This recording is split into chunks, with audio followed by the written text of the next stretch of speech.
I'm Erica DiRuggiero, and this is Healthy Cities in the SDG Era, a podcast about the Sustainable Development Goals and how research conducted by faculty and students at the University of Toronto is helping to achieve them.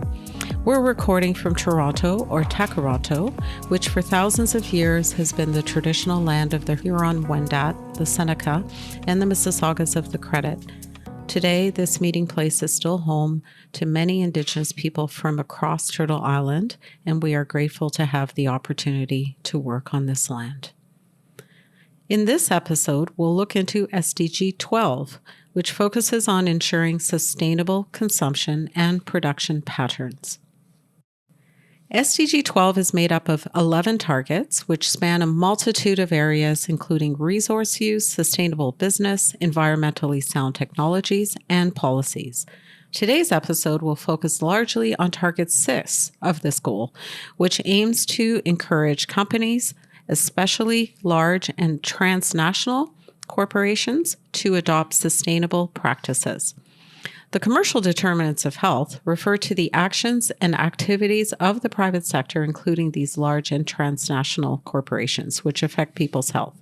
The impact of these commercial determinants on public health outcomes has become increasingly recognized as power and influence of corporations continue to rise to unprecedented levels.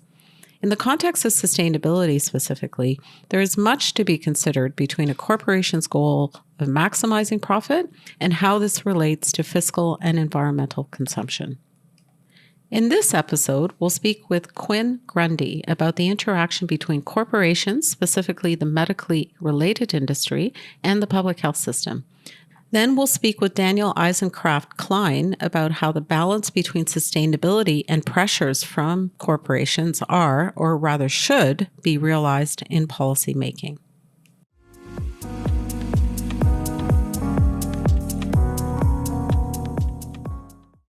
Quinn Grundy is a registered nurse and an assistant professor with the Lawrence S. Bloomberg Faculty of Nursing at the University of Toronto and a faculty associate with the Center for Bioethics and Humanities at the University of Colorado Anschutz Medical Campus.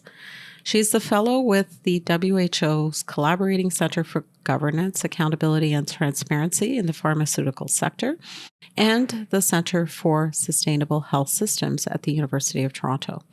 Dr. Grundy's research explores the interactions between medically related industry and the health system, health professionals, and the production of health-related research and the implications for equitable, sustainable public health care. She's the author of Infiltrating Healthcare: How Marketing Works Underground to Influence Nurses. Hello, everyone. I'm delighted to be joined by Quinn Grundy, one of our colleagues here at the University of Toronto. Quinn, thanks for joining. Really look forward to this discussion. Thought I'd start off with, a big question. So tell us a little bit about yourself and about your research. Yeah, thanks for having me. I would characterize my program of research really as interested in the activities of corporations. And public health, nursing, I'm a registered nurse by background, we've really come to appreciate the importance of the social determinants of health as key drivers of health and well-being. I think we need now more attention to what we call the commercial determinants of health. Corporations are the most powerful entities globally, and I think have unprecedented ability to influence our choices as consumers and our lifestyles, public policy and policy processes, scientific evidence. And if we look systematically across sectors, regardless of what product a corporation sells, we can see that they have activities, strategies, practices in common. And so my research really seeks to understand and anticipate these activities, to detect patterns across sectors, and to understand ultimately how we might craft effective regulation to ensure that those activities and strategies achieve public health. And specifically, I'm really interested in the way that medically related industries, so pharmaceutical, medical device, health information technology, infant formula companies, how they interact with our public health systems, including interactions in the day-to-day with health professionals, influence over and sponsorship of our health-related research and the evidence that we use to make clinical decisions. And then, of course, health policy process. Wow, that sounds like a very rich sites of interrogation, and also, very refreshing, because in public health, I know we tend to also put a lot of focus on the role of nation states and governance and governments. And so this is a powerful actor to interrogate. So thanks for that introduction. So I want to shift, since we're talking about SDG 12, which is really around responsible consumption. So when we talk about consumption in healthcare, so one of the many sectors where this applies, how sustainable is it, in your opinion? I think when we look at corporations and understand how they behave, one thing that they have in common, and again, regardless of the product that they sell, is the need to maximize profit, but even more so to demonstrate growth and to deliver return to investors.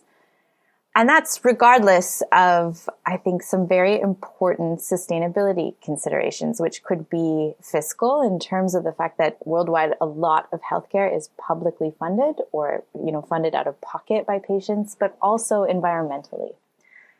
And I think to achieve that kind of growth or that profit, corporations are looking for strategies or are engaged in activities to ensure that they can increase the volume of products sold, which they achieve through marketing and promotion, but also expanding indications for use, ensuring a favorable regulatory climate.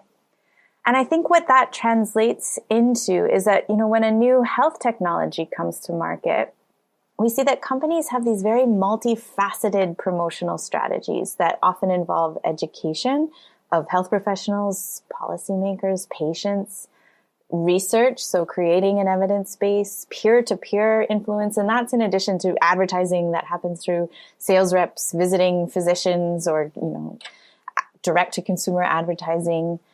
And what we've seen in the body of literature is that these activities actually are not very sustainable in many senses of the word. So first of all, in a health sense, and the WHO in, I think, the 1980s even released guidance around the ethical promotion of pharmaceuticals, because what typically results is that we see over-treatment. So, for example, I think we saw this with the opioid crisis, where products like opioids were promoted aggressively and were used for people that didn't, for dental extractions or things that didn't require those powerful drugs. We also see mistreatment. So, an example might be promoting drugs for conditions that are really mild that won't see benefit from that. And then paradoxically, we also see undertreatment. So we're putting a lot of resources into the development of health technologies that may be the latest and greatest, but either provide only incremental benefit or are really not addressing our unmet public health needs. And we can see that with diseases like malaria or antibiotics, where we have a kind of a crucial, drying up of that pipeline. And so I think when we think about sustainable consumption in healthcare, we have some real problems. So first of all, we have an unsustainable health impact, and also not a pipeline for research and development that's addressing unmet need. We are seeing governments and public payers around the world really struggling to keep up with the increasing costs of health technologies. With the advances in science, we often see more and more products for smaller and smaller groups of people coming with exorbitant price tags. But also we're seeing problems with sustainability in the environmental sense. We see products with incremental benefit. We see these Me Too drugs. We see planned obsolescence. And of course, there is no incentive within the system when we rely on for-profit industry to create the products we use in healthcare to decrease the volume of use or to use less. And I think movements like less is more, which has come out of medicine, are really getting consumers and physicians to think about what is going to be the most cost-effective, useful way of allocating health resources. Mm-hmm. Yeah, so I think from the many examples you provided, we're seeing, a misalignment in terms of meeting a need and also whose needs, which I think raises questions about equity and whose problems matter more, and based on an ability to pay, whether that's individuals or also even countries, where many parts of the world are being left behind. So, and I think in the sustainability sense, we're seeing that in higher income countries, the health sector are now among the most polluting sectors. And yet, when we look at the burdens of climate crisis, the health effects, the social effects, those are disproportionately carried by people living in regions of the world that are not benefiting from those high tech and high carbon intensive health services. Mm-hmm. Yeah, no, well said. So, I mean, given the many problems that you've identified and some of the disconnects, what do you think needs to be changed to ensure sustainable consumption in healthcare and including medically related industries? What's your research telling us? We're really good at documenting problems sometimes in research, but what are some of those evidence-based solutions or even promising solutions that research is telling us we should be investing in? I think one of the biggest challenges is that medically related industry is exceptionally profitable. And so it's going to require a great deal of political will to create shifts in this space. And I think one of the things that props this up is that we have a very strong belief in our society that innovation can only happen in industry. And when it comes to our health, we really, really want the best for our family. We want the greatest technology. We want these life-saving interventions. But what I think is coming out, and we've seen this during COVID, is that the public sector actually invests very heavily in research and development and is responsible for seeding many of these breakthroughs. And yet at the end of the day, the public is not getting the credit or sharing in the risks or rewards and the benefits of the innovation. And I think we've seen this with many of the tests, the vaccines, the treatments for COVID-19 that were funded and seeded within universities with public dollars. And yet the intellectual property, the patents, the profits are kept within private industry and are not allocated equitably.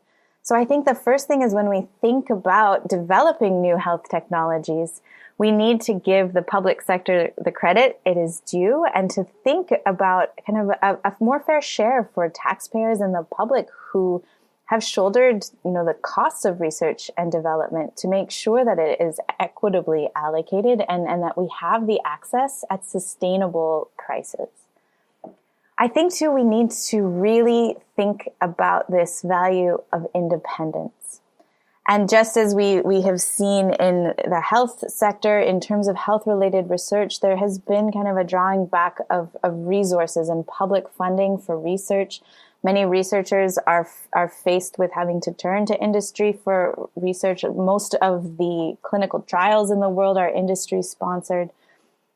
And this system of knowledge production is not generating kind of the sustainable outcomes and addressing those unmet needs, which would make sure that when we are consuming health products, it is really in the interest of public health.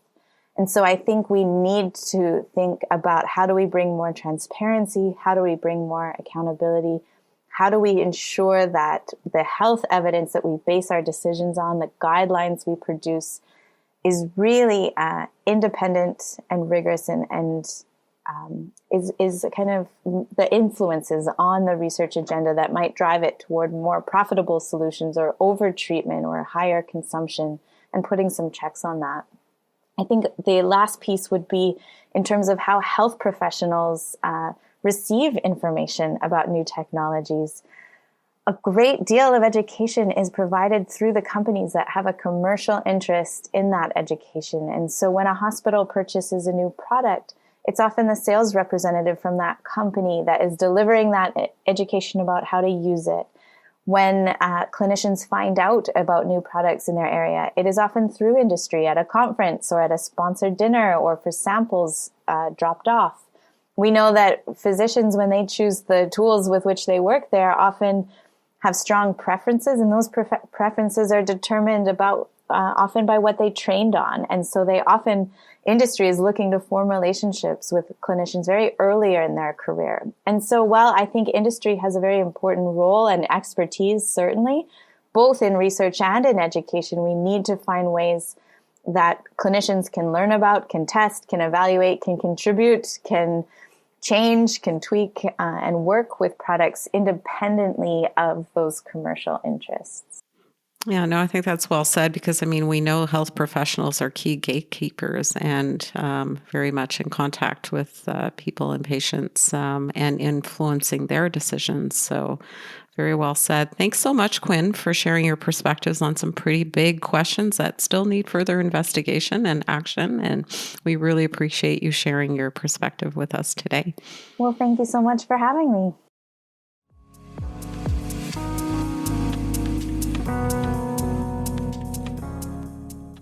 Daniel Eisencraft Klein is a PhD candidate at the University of Toronto's Dalla Lana School of Public Health. His Social Science and Humanities Research Council of Canada funded doctoral research centers on how the pharmaceutical industry frames its involvement in the policy-making sphere. Daniel is presently also a research consultant for the Opioid Industry Documents Archive at Johns Hopkins University and has previously taught on the commercial determinants of health at Simon Fraser University's Faculty of Health Sciences. Hello, everyone. I'm delighted to have Daniel Eisencraft Klein join us today. Welcome to the program, Daniel. Thank you. Yeah, so let's just start off with, a question about yourself. So can you tell us a little bit about yourself and about your research? For sure. I'm a third-year PhD candidate at the Dalla Lana School of Public Health at the University of Toronto. In addition to my doctoral research at the university, I'm quite extensively involved in a project at Johns Hopkins University that also examines the pharmaceutical opioid documents that came out of recent litigation. So broadly speaking, I'm interested in corporate power and public health, but more specifically, I research how policy stakeholders make their regulatory decisions around tobacco and pharmaceutical opioids. So I'm especially interested in how policymakers balance the importance of public health and sustainability with that pressure to allow markets and businesses to thrive. Oh, sounds like an area that we heard from another speaker on, which is really around the commercial determinants of health or corporate determinants of health. Yeah. So just building on that, as you know, according to a 2016 Ethical Corporation State of Responsible Business study, fewer than half of the respondents plan to engage with the Sustainable Development Goals. So, based on that finding, how do corporations interfere with the implementation of certain policies that could hurt their profit margins, for example, in the field of health and in relation to sustainable consumption? Sure. So this is actually what my field, often called the corporate determinants of health or the commercial determinants of health, as you said, has really done terrifically well, I think. It's kind of exposed the various strategies that cut across health harming industries. And there are a lot, including lobbying, installing regulators that have previously worked with corporations into governance bodies, creating corporate social responsibility projects that distract from its harmful practices. But I'll give two examples that maybe are less known outside of the field. The first is this kind of constant manufacturing of doubt. So the tobacco industry early on realized that they couldn't really refute the evidence of the harms of smoking. So instead they sought to simply keep the controversy alive by spreading doubt and confusion. There was actually something in writing, I think, from one of the tobacco companies that said, "Doubt is our product." And they did this through a number of means, through funding scientists, researchers, think tanks, what have you, all those groups that were willing to challenge the scientific consensus. And so that's kind of given us a framework for understanding this manufacturing of doubt. But it hasn't just been tobacco. We saw it with acid rain, with DDT, and now increasingly with the climate crisis. And actually, we've even seen it with the meat industry. And I think media are often pulled into this in their sincere efforts to tell both sides, despite often one side representing really a minuscule percentage of scientists. Now, that said, much of this can be countered, making the funding of projects more transparent, ensuring conflicts of interest are declared and checked. There are plenty of strategies to fight the manufacturing of doubt. A second strategy is through individualistic framing. So let me explain what I mean by that. If we think about the Sustainable Development Goal of ensuring sustainable consumption and production patterns, I would almost guarantee you that health-harming industries will say they're all on board for sustainable consumption. So if you think of programs that encourage us to recycle, to eat healthier. And I think that's because we've seen that corporations generally wish to maintain a focus on personal responsibility and on individual decision-making. So you'll see the big food corporations often encourage us to think of the obesity crisis as simply poor eating decisions. They would even maybe support a campaign that aims to educate individuals about healthy eating choices. And though those are good, that is a very intentional strategy. What it does is it takes away the focus from the, for example, the mass marketing of ultra-processed foods, the food guidelines that industry often tries to sponsor, the constant efforts to penetrate food markets in low and middle income countries that have, let's say, less regulatory ability to fight those big industries. So anytime we have this crisis of sustainability, I think it's important to pay attention to the strategies that receive the most attention. And if they are overwhelmingly focused on individual decisions rather than shifts in policy or shifts in governance, it's good to take a close look at really why those are the policies that make it to the table. And I guess that's part of a broader theme of industry is good not only on influencing policy, but influencing which policy decisions are considered viable. So if we're always sort of stuck debating the minutia of a particular policy sphere, then we've almost gotten lost in what might be possible otherwise. If we're debating, exactly what time marketing should end or should begin, whether it's 8 p.m. or 9 p.m., because we're trying to ensure that there's less marketing of food to children, we're missing a bigger picture of sort of a what has become quite acceptable in terms of mass marketing extremely unhealthy food to pretty much the general population. So that can be tricky to actually see because it's kind of an absence as opposed to what is actually right in front of you, but it's important to take a look at. Yeah, no, I think you highlight some really important tactics. This idea of manufacturing doubt, just to go back to that, sort of plays right into what policymakers are actually trying to do, which is to reduce uncertainty. Yet by continuing to put that element of doubt in their minds, it sort of plays with that uncertainty that they're trying to at least mitigate. Yeah, and I think it's good to be sympathetic to policymakers, many of whom are quite well-intentioned, but it can't, it's not often the expertise of a policymaker to look at a conflict of interest disclosure to understand exactly how funding policies work, especially when often funding can come from a third-party body where you'd have to actually do quite a deep dive to find it. So, it's somewhat on us as researchers and others to make sure that's out there for policymakers to see. Yeah, no, absolutely. And I think your second point around the individualistic frame feels like, since the beginning of time with public health, that we're trying to not always make it about the individual, but, the conditions under which people live, work, and play. And yet we continue to see these strategies that are making everything about individual responsibility, which we know don't work. But yes. And I think most people, they understand it when it comes to tobacco. I think we understand people smoking when they were being told that smoking wasn't that bad for them, when they were being marketed it. It makes sense that that's not just on the smoker. And hopefully we can get those understandings to other industries as well. Yeah, no, absolutely.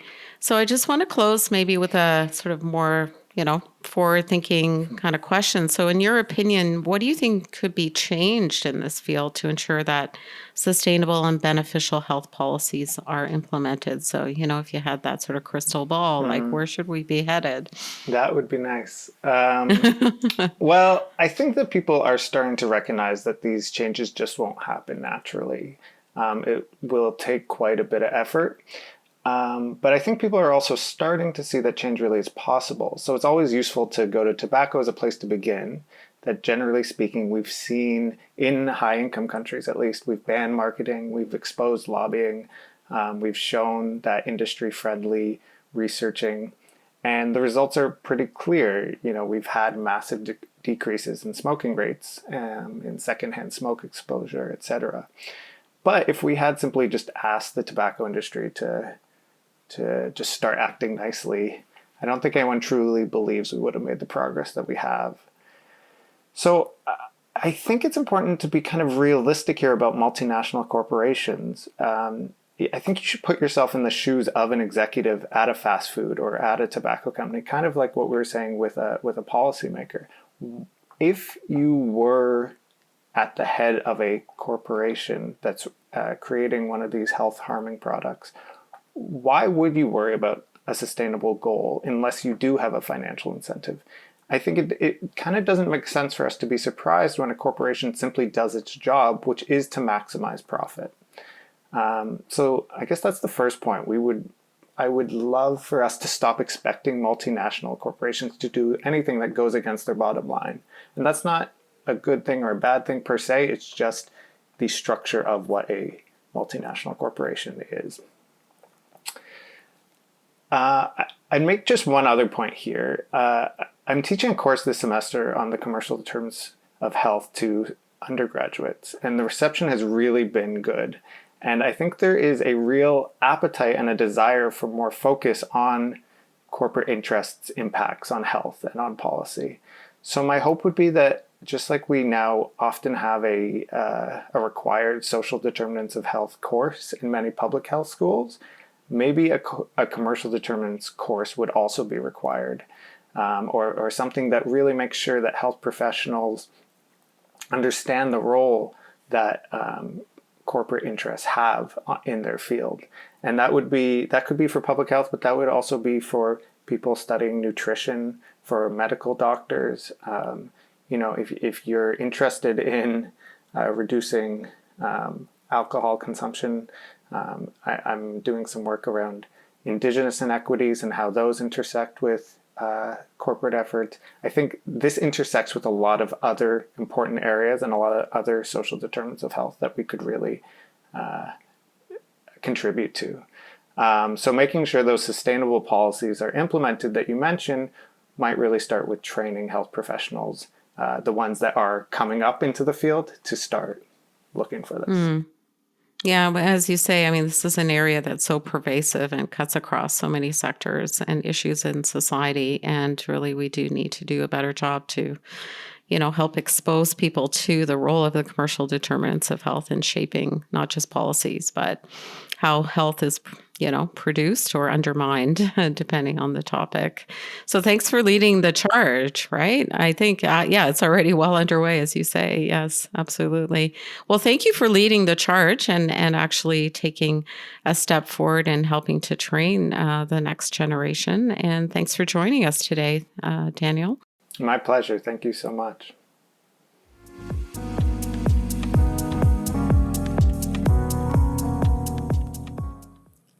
From individual lifestyle choices to policy to the scientific evidence base on which we make clinical and public health decisions, the conversations with our guests today have shed light on the influence of corporations at both the individual and systemic level.